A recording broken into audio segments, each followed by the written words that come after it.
Chapitre 33. La foi d'une païenne. La tribune romaine titre « Tous les païens ne sont pas des petits chiens ». Quel marcheur ce Jésus! Il a quitté provisoirement la Galilée pour se rendre en Phénicie. Ce pays sur le littoral méditerranéen est enclavé au nord par le Liban, au centre par la Syrie et au sud par Israël. Nos reporters dépêchés sur place ne comprenaient pas la raison de son déplacement dans ces grandes villes que sont Tyr et Sidon, sinon qu'ils les avaient comparées à Chorazim et à Bethsaïda. Ces villes israéliennes qui ne s'étaient pas repenties avaient subi le châtiment divin. De plus, dans cette région de Phénicie, ils ne voulaient faire aucun miracle. Nous étions mal partis pour rafler quelques scoops ou infos. Nous l'avons néanmoins suivi et l'avons aperçu entrer dans une maison pour ne pas qu'on sache qu'il était là. Mais la renommée de Jésus et de ses disciples était telle que presque instantanément, les gens le reconnurent. C'est à ce moment que nous allions assister à un événement tout à fait insolite qui allait alimenter les pages de notre quotidien.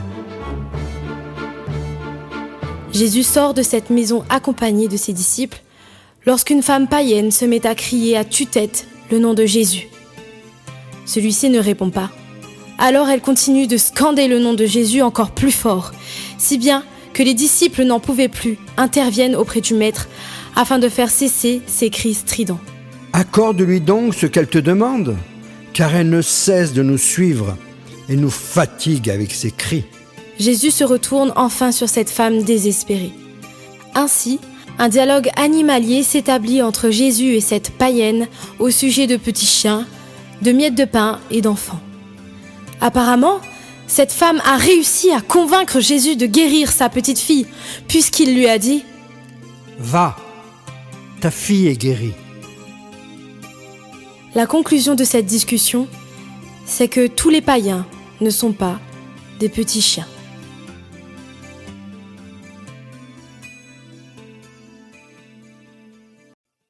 Chapitre 33.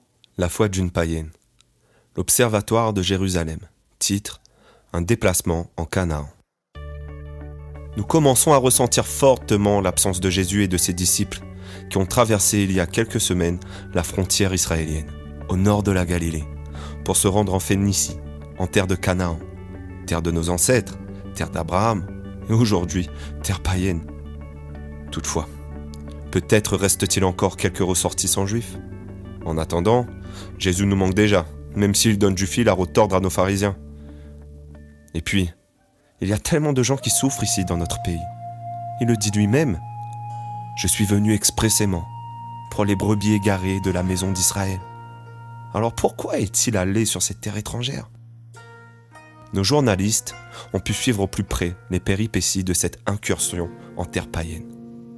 Jésus voulait passer incognito dans la ville de Tyr. Hélas, cela ne dura pas longtemps.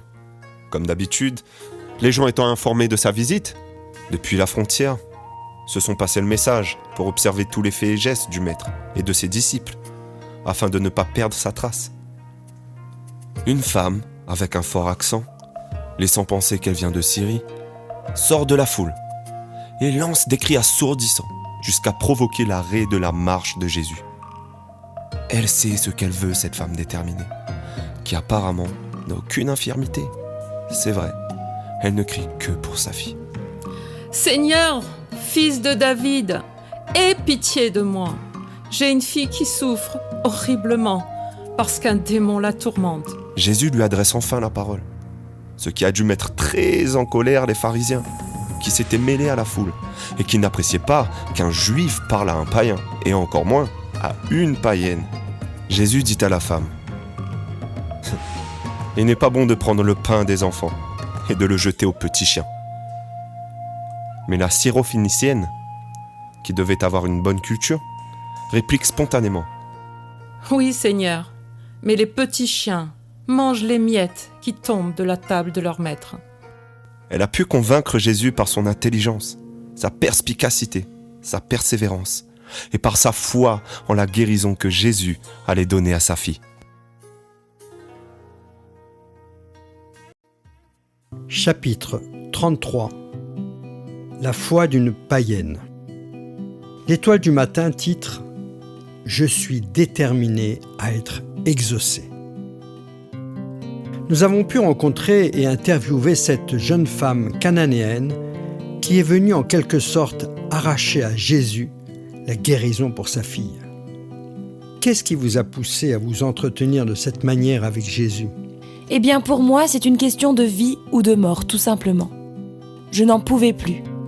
Je vis seule avec ma fille depuis 8 ans. Autrefois, avec mon mari, nous formions un couple idéal. Mais quelques mois après mon accouchement, lorsqu'il s'est aperçu que notre enfant n'était pas tout à fait normal, il nous a quittés. Il n'a pas supporté cette anormalité.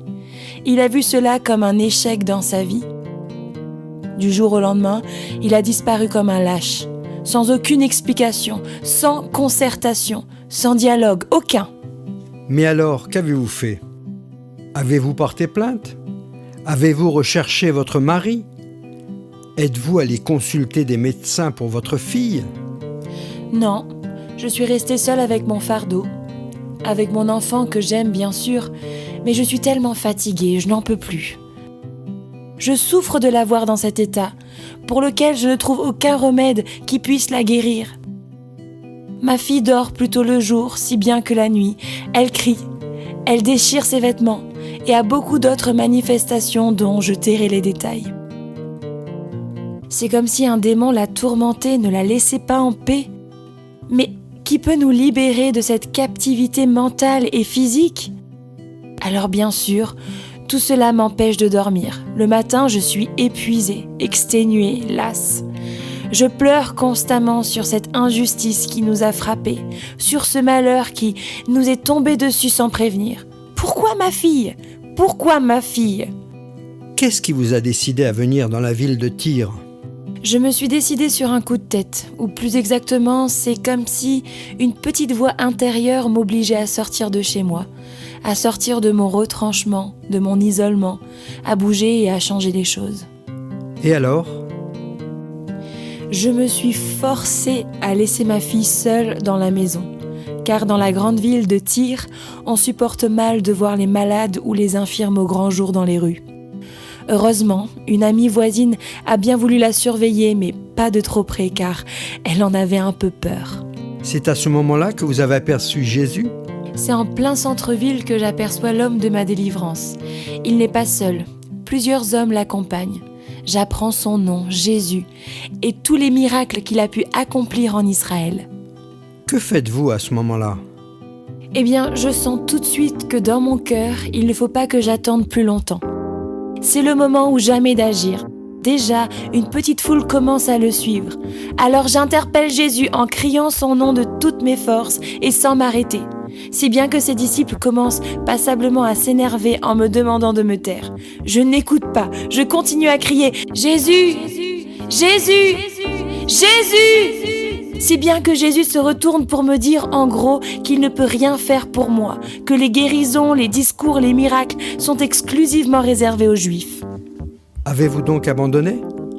Certainement pas, je suis déterminée à être exaucée. J'en ai l'intime conviction. Alors poussée par une inspiration subite, je réponds à Jésus du tac au tac que les petits chiens ne mangent peut-être pas le pain de leur maître, mais qu'ils peuvent se contenter des miettes tombées à terre. Seulement une petite miette de compassion. Que s'est-il passé ensuite ? J'ai dû émouvoir Jésus, puisqu'il m'a dit « Qu'il te soit fait selon ta volonté ». Ma volonté était forte, très forte.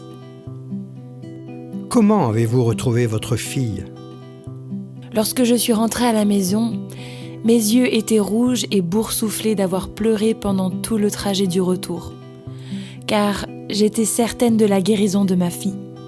Lorsqu'elle est sortie à ma rencontre en courant et en se jetant dans mes bras, lorsqu'elle a commencé à parler, elle, dont le langage était incompréhensible, et qu'elle m'a dit « Maman, maman, il faut que je te parle. J'ai tant de choses à te dire maintenant que je suis libérée. » J'ai à nouveau éclaté en sanglots tout en remerciant ce Jésus pour ce miracle qui allait changer le cours de nos vies, à ma fille et à moi.